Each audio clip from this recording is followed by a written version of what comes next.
పస్కా అను యూదుల పండుగను నిర్వహించింది. కాబట్టి యేసు కన్నులెత్తి బహుజనులు తన యొద్దకు వచ్చుట చూసి, వీరు భుజించుటకు ఎక్కడ నుండి రొట్టెలు కొని తెప్పించుమని ఫిలిప్పును అడిగాను.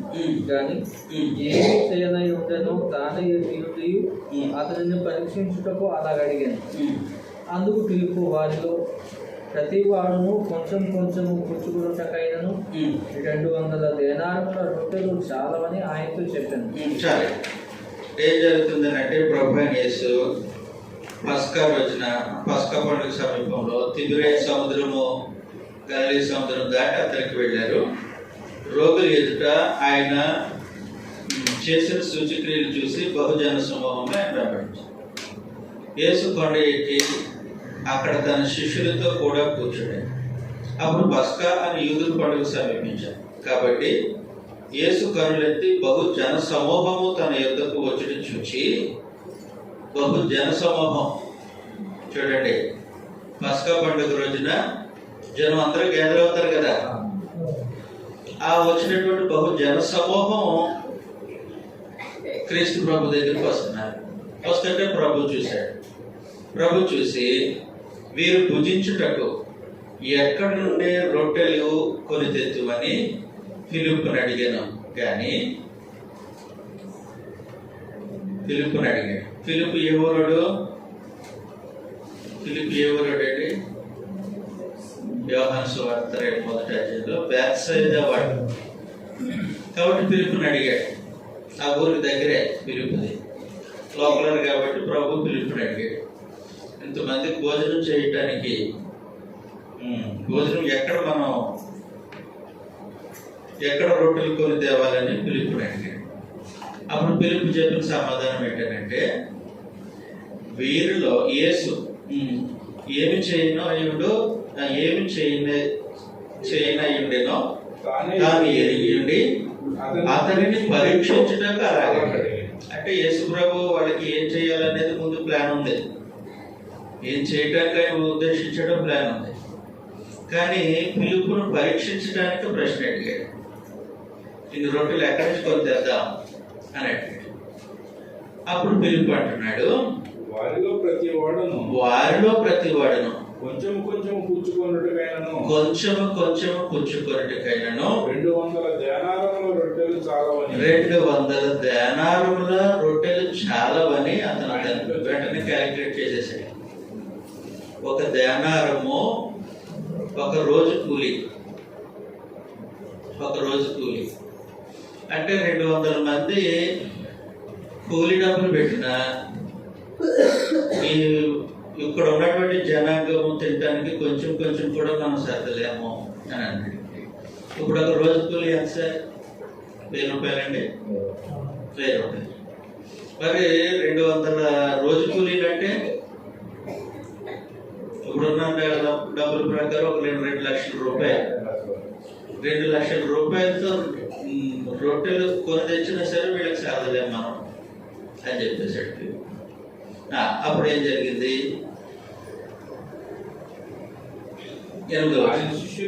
ఆయన శిష్యులలో ఒకడు అనగా సీమోను పేతురు సహోదరుడైన ఆంద్రేయ ఇక్కడ ఉన్న ఒక చిన్నవాని యొద్ద 5 యవల రొట్టెలను 2 చిన్న చేపలు ఉన్నవి గాని ఇంతమందికి ఇవి ఏమాత్రమని ఆయనతో అనగా, యేసు జనులను కూర్చుండబెట్టుడని చెప్పాను. ఆ చోట చాలా పచ్చిక ఉండెను కనుక లెక్కకు ఇంచుమించు 5000 మంది పురుషులు కూర్చుండిరి. యేసు ఆ రొట్టెలు పట్టుకొని కృతజ్ఞతాస్తుతులు చెల్లించి కూర్చున్న వారికి వడ్డించాను. అలాగున చేపలు కూడా వారికి ఇష్టమైనంత మట్టుకు వడ్డించాను. వారు తృప్తిగా తినిన తరువాత ఏమీ నష్టపడకుండా మిగిలిన ముక్కలు పోగు చేయడని తన శిష్యులతో చెప్పాను.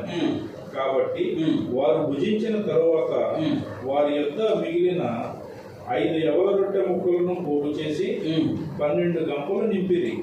ఆ మనుషులు యేసు చేసిన సూచక క్రియను చూచి, ఇది సూచక క్రియ ఎన్నోదండి? 4 సూచక క్రియ. క్రియ, ప్రభు అయిన యేసు చేసినటువంటి సూచక క్రియ. నిజముగా ఈ లోకమునకు రాబో ప్రవక్త ఈయనే. ఏమని నమ్మాలి? ఈ సూచక క్రియ ఎందుకు? రాబో ప్రవక్త నమ్మటానిక, మెస్సియా నమ్మటానిక? ఎందుకండి? యోహాను సువార్త 20వ అధ్యాయం 21వ వచనం.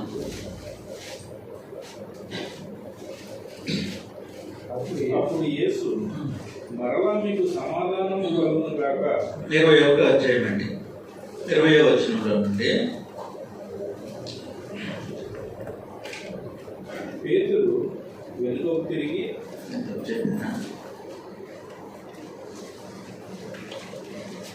20వ అధ్యాయం 30వ వచనం సార్, క్షమించారు.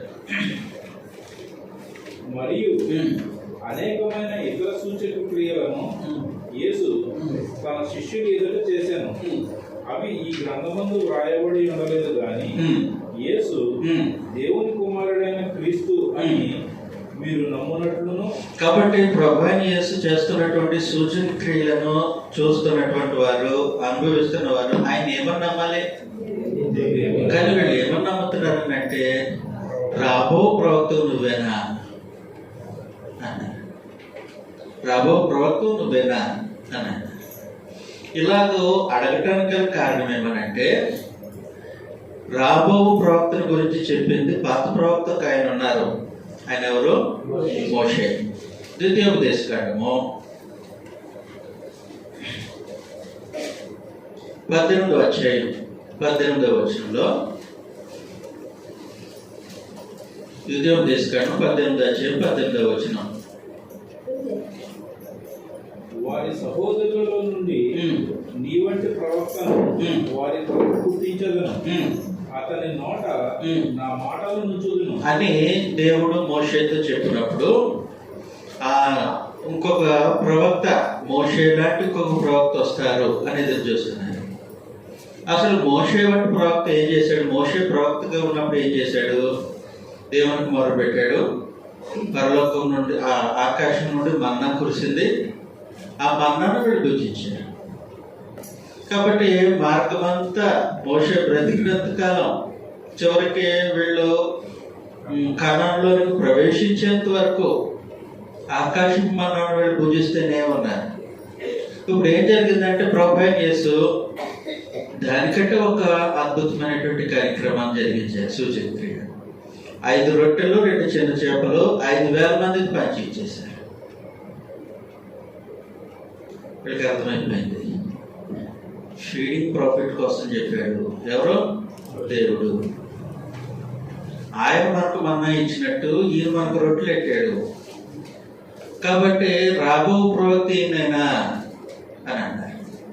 అంతటితో ఆగలేదు మనుషులు. ఏం చేశారనంటే, 6వ అధ్యాయము 28వ వచనంలో,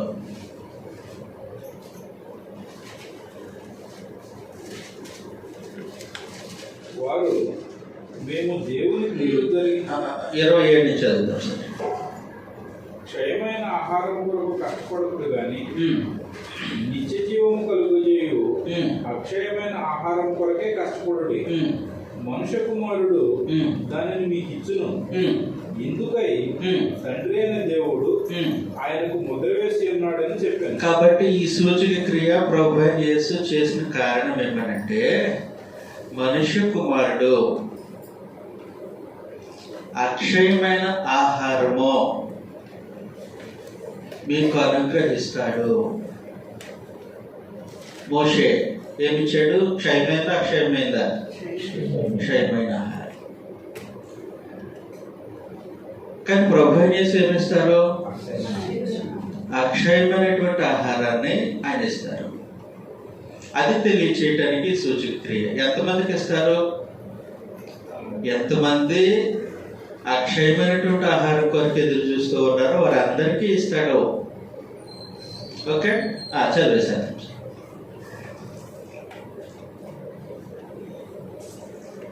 మనుష్య కుమారుడు ఎందుకై తండ్రి అయిన దేవుడు ఆయనకు ముద్ర వేస్తున్నాడని చెప్పాను. ఉమ్.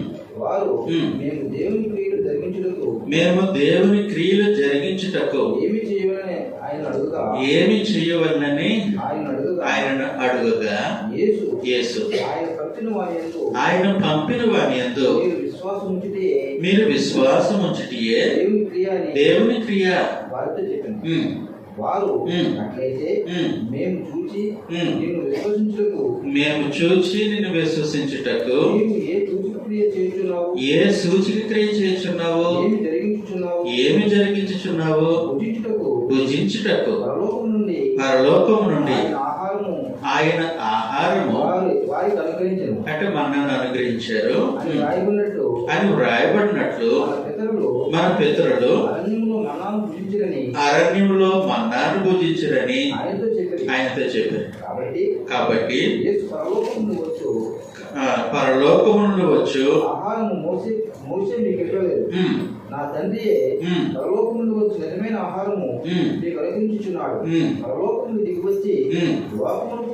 లోకములకు ఉమ్. జీవమునిచ్చినది ఉమ్. దేవుడు అనుగ్రహించు ఆహారమేదని ఉమ్. మీతో నిశ్చయంగా చెప్పుచున్నానని ఆ ఆహారం ఎవరో కూడా చెప్పేస్తున్నారు 50వ వచనంలో. దీని తినువాడు ఉమ్. చావకున్నట్లు ఉమ్. పరలోకం నుండి దిగొచ్చిన ఆహారం ఇదే. ఉమ్. పరలోకం నుండి దిగొచ్చిన జీవాహారం నేనే. అది. కాబట్టి వీళ్ళేమో భౌతికమైనటువంటి రొట్టెల కొరకు ఆలోచన చేస్తున్నారు. ఆ ఆలోచన ఎందుకు వచ్చింది వాళ్ళకి? ప్రభు అనేసి ఒక సూచక్రియ చేశారు. 5 రొట్టెలు 2 చిన్న చేపలు 5,000 మందికి పంచిపెట్టారు. కాబట్టి వీళ్ళ దృష్టి మళ్ళింది. ఎటు మళ్ళింది? ఇంకా రోజు లాంటి భోజనం పెడతాడేమో మనకి, కాబట్టి ఇన్ని రోజులు చేద్దాం అని వస్తే ఆయన అంటున్నాడు, మోషే అక్షయమైన ఆహారం పెట్టాడు, దేవుడు క్షయమైన ఆహారం పెడతారు, ఆ ఆహారం నేనే అని చెప్పారు. అర్థమవుతుంది కదా? కాబట్టి ప్రభు యేసు చేసినటువంటి సూచక్రియ దేన్ని సూచించడానికే?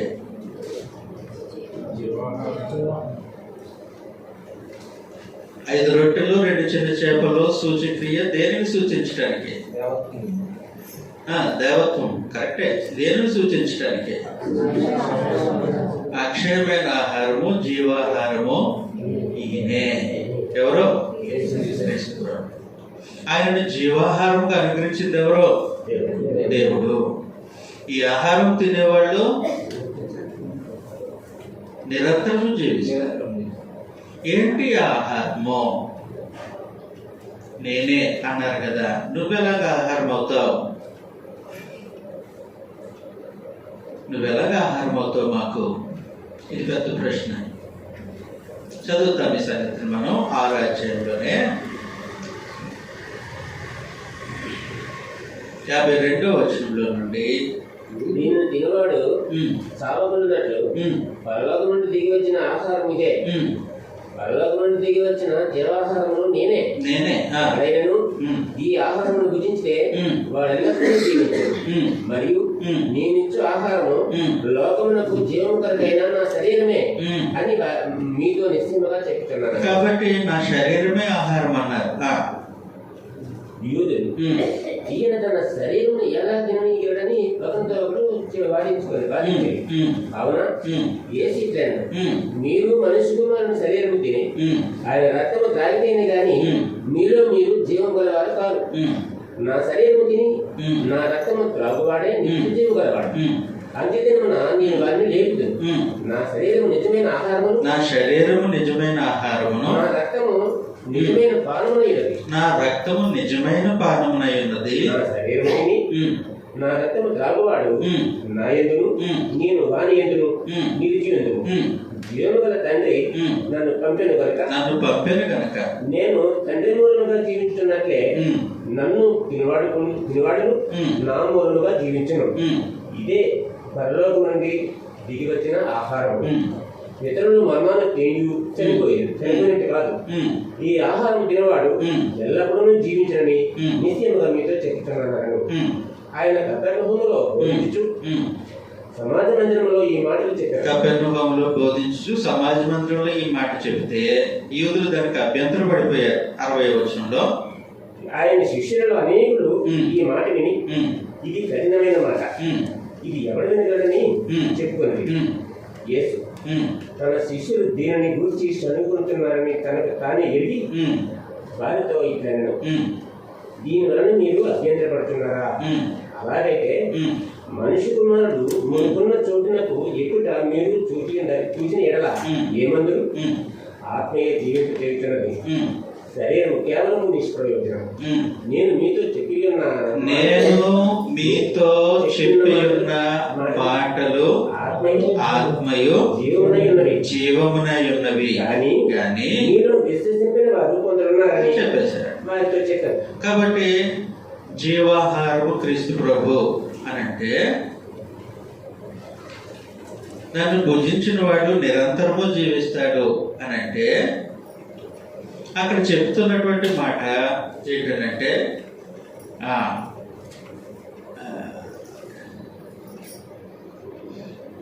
నేను మీతో చెప్పి ఉన్న మాటలు ఆత్మయు జీవమునై ఉన్నవి. అంటే ప్రభువైన యేసు యొక్క ఆజ్ఞలు బోధలు అనుసరించి నడవటానికి దేవుడు ఆయనను ఆహారంగా పంపించాడు. ఆయన మాటలో ఆహారం. ఈ మాట మీకు జ్ఞాపకం రావాలి వెంటనే. వాళ్ళు అనుకుంటున్నారు మేము రొట్టెలు తింటే బ్రతుకుతాం అని వచ్చారు. 5,000 మంది పురుషులు తిన్నారు, స్త్రీలు ఎంతమందో తెలియదు. తిన్నారు, తిన్న తర్వాత కొంచెం అరిగిపోయింది, పూర్తిగా అరగటానికి టైం పడుతుంది. ఈ లోపు మళ్ళీ కొంచెం వెళ్తూ వచ్చింది పొట్టలో, వెంటనే ప్రభు దగ్గరికి వచ్చేసారు. చిన్న చిన్న దోణలు వేసుకొని ప్రభు దగ్గరికి వచ్చేసారు. మాకు నిన్న చూపెట్టు ఆహారం ఇప్పుడేం పెడతావు అని మొదలెట్టేశారు. అప్పుడు ప్రభు ఏమన్నారనంటే జీవాహారం నేనే, పరలోకం నుండి వచ్చిన జీవాహారం నేనే అని అన్నాడు. ప్రభు యేసు నేను జీవాహారము అని చెప్పడంలో ఉద్దేశం ఏంటంటే ఆయన వాక్యము, ఆయన మాటలో తండ్రి అయిన దేవుడు ప్రభు యేసు ద్వారా అందించినటువంటి సందేశము జీవాహారము. ద్వితీయోపదేశకాండం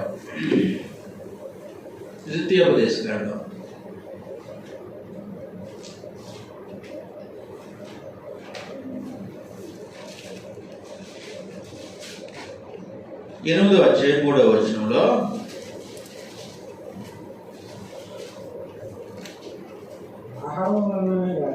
ఆహారం వలననే కాక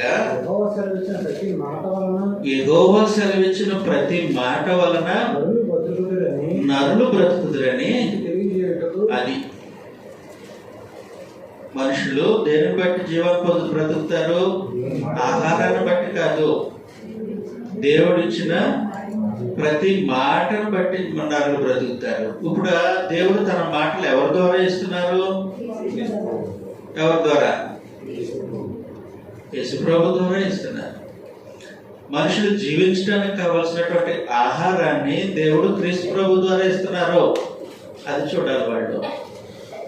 కానీ వాళ్ళు ఏం చూస్తున్నారంటే భౌతికమైనటువంటి భోజనం చూసి నిన్న వెరైటీ రొట్టె చేపలు, ఈరోజు ఏం వెరైటీ పెడతారో అని వచ్చేసి దేవుడు అంటున్నాడు. దానికోసం కాదు, ఆయన నోట నుండి వచ్చి ప్రతి మాట వలన జీవిస్తారు. ఆయన మాటలు నేను ప్రభువైన యేసు ద్వారా హెబ్రీయులకు రాసినటువంటి పత్రిక 1వ అధ్యాయం 1వ వచనంలో, హెబ్రీయులకు రాసినటువంటి పత్రిక 1వ అధ్యాయం 1వ వచనం.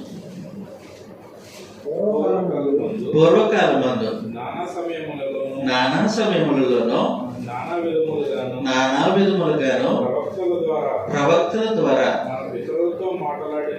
మన పితరులతో మాట్లాడిన దేవుడు ఈ దినముల అంతమందు ఎవరి ద్వారా? ఆయన మాటలు జీవింపు చేసేవైతే ఆ మాటలు ఎవరి ద్వారా డెలివరీ చేశారు? అది. అందుకే పేతురు అధ్యాయం చివరిలో, యోహాను సువార్త 6వ అధ్యాయం చివరిలో కంక్లూజన్ ఇచ్చేస్తాడు. 6వ అధ్యాయము 66వ వచనంలో అప్పటి నుండి ఆయన శిష్యులలో అనేకులు వెనుక తీసి ఎన్నడూ ఆయన వెంబడింపలేదు. కాబట్టి మీరు కూడా వెళ్ళిపోవాలని ఉన్నారా అని 12 మందిని అడగగా సీమోను పేతురు, ప్రభువా ఎవరి యొద్దకు వెళ్ళుదుము? ఎవరి దగ్గరికి వెళ్తాం? నీవే నిత్య జీవపు మాటలు గలవాడు. అది సంగతి. కాబట్టి మేము నిత్యము జీవించడానికి అవసరమైనటువంటి ఆహారం పెట్టేది నీవే. ఆ మాటలు నీ దగ్గర ఉన్నాయి. నీవే నిత్య జీవపు మాటలు గలవాడు. దేవుని పరిశుద్ధుడు తర్వాత సంగతిని మాట్లాడేశాడు. కాబట్టి యేసు ప్రభు దగ్గరికి అపవాది వచ్చి ఈ రాళ్ళు రొట్టెలుగా ఆజ్ఞాపించు అన్నప్పుడు ప్రభు ఏమన్నారు? మనుషుడు రొట్టె వల్ల మాత్రమే కాదు, దేవుడు నోట నుండి వచ్చి ప్రతి మాట వలన జీవించు. ఇప్పుడు ఆ మాటను తీసుకొని వచ్చింది ఎవరు? యేసు. కాబట్టి ఆయన మాటల వల్ల జీవించడానికి మనుషులు ఆయన వెంబడించారు. కానీ వీళ్ళు ఏం చేస్తున్నారంటే భౌతికమైనటువంటి రొట్టెల కొరకు ఈయన వెంబడిస్తున్నారు. ఆయన మాట వినటానికి ఆయనను రాజుగా ప్రతిష్ఠించుకోవాలి హృదయంలో. కానీ వీళ్ళు భౌతికమైన రొట్టెల కొరకు ఆయన రాజుని చేద్దాం అనుకుంటున్నారు. భౌతికమైన రొట్టెల కొరకు ఆయన రాజుని చేద్దాం. అయితే ఆ గుంపు అంతట్లో 11 మంది ఉన్నారు. వీళ్ళు ఏమంటున్నారు అంటే, అందులో ముఖ్యంగా పేతురు వాళ్ళ తరపున మాట్లాడుతూ, నీవే నుంచి జీవపు మాటలు కలిగిన వాడు, మేము ఎక్కడికి వెళ్ళిపోతాం? నీవే దేవుని పరిశుద్ధుడు. కాబట్టి ఆ సూచక క్రియ ప్రభు అయిన యేసు చేసిన దేనికనంటే ఆయన నుంచి జీవపు మాటలు కలిగిన వాడు అని తెలియజేయడానికి.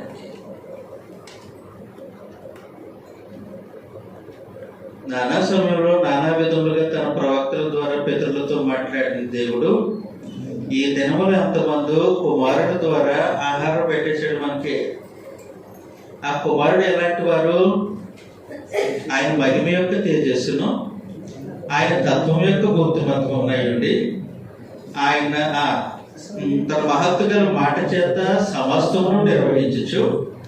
దేవుని కుడిపార్శ్వమున పాపముల విషయమై శుద్ధీకరణ తానే చేసి దేవుని కుడిపార్శ్వమున ఆసీనుడైన ఆయన ద్వారా దేవుడు మాట్లాడాడు.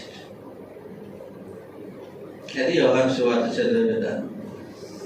కాబట్టి ఎన్ని సూచక్రియలు అయ్యాయి? మొదటి సూచక్రియ దేని సూచిస్తుంది?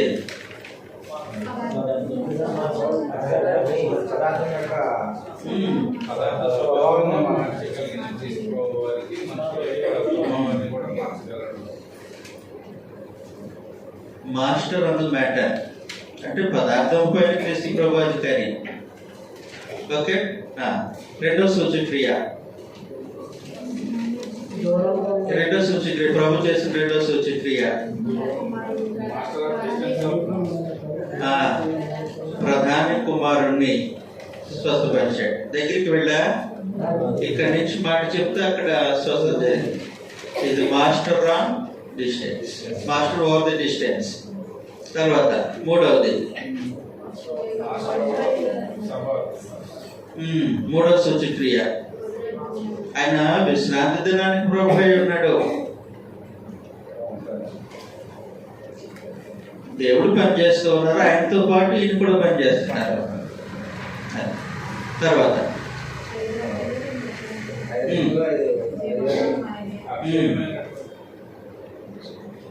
ఆయన మాస్టర్ ఆఫ్ లైఫ్, జీవాహారం ఆయనే, జీవాధిపతి, జీవాహారం ఆయనే. కాబట్టి ఇలాంటి సంగతులు సూచించడానికి ఆయన చేసినటువంటి సూచక్రియలు సెలెక్టెడ్గా కొన్ని ఎంచుకొని మనకి తన రచనలో ఆయన దేవుని కుమారుడు అని విశ్వసించి నిత్య జీవం పొందడానికి రాశాడు. అర్థమవుతుంది కదండి? కాబట్టి సూచక్రియ అంటే అది మ్యాజిక్ కాదు, సూచక్రియ అంటే అది ఇంకొకటి కాదు. That is showing something. ఒక సైన్ బోర్డు లాంటిది. అదొక సంగతిని సూచిస్తుంది. కాబట్టి ఇక్కడతో ఇంక యోహాను సువార్త ఆపేస్తున్నాను. ఇంకెన్ని సూచక్రియలు ఉన్నాయండి? 4 అయ్యాయా? మిగిలిన 3 మీరు ఇలాగే చదివేసుకోవచ్చు. మీకు ఇచ్చేస్తున్నాను. నెక్స్ట్ క్లాస్కి వచ్చేసరికి అసైన్మెంట్ ఇచ్చాను కదండి. 6వ అధ్యాయం 19 నుంచి 47 వచ్చిన 5వ అధ్యాయం 19 నుంచి 47 వచ్చిన వరకు చర్చింపబడినటువంటి క్రీస్తు ప్రభు దేవత్వం ఏంటో లిస్ట్ అవుట్ చేసి పెట్టేసాను. అందరికీ వందనాలు.